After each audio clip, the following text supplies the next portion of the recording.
Străină a fost viața mea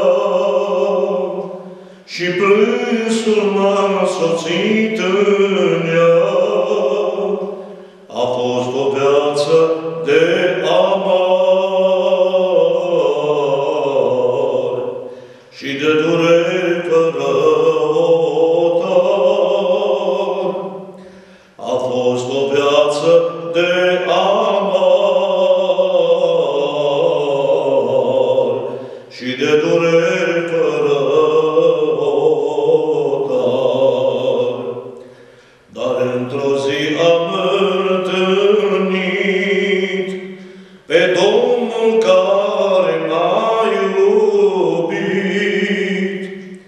Eram pe lume singurel și razii m-am aflat în el. Eram pe lume singurel și razii m-am aflat în el. Atunci când l-am întâlnit,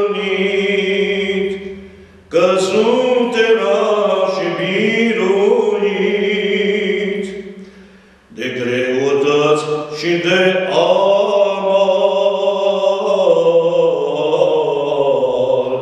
și de dureri fără hotar, de greutăți și de amar și de dureri fără hotar. O, cum am înțeles și eu cât-a durat stăpânul meu și-am înțeles ce-a suferit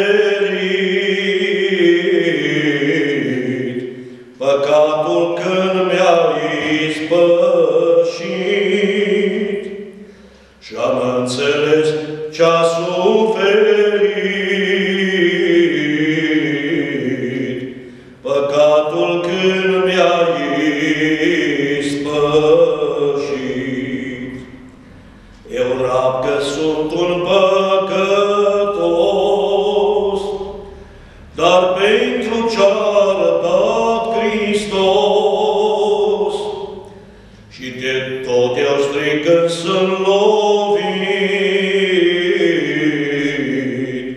El s-a rugat și răstignit. Și tot eu strig când sunt lovit, El s-a rugat și răstignit.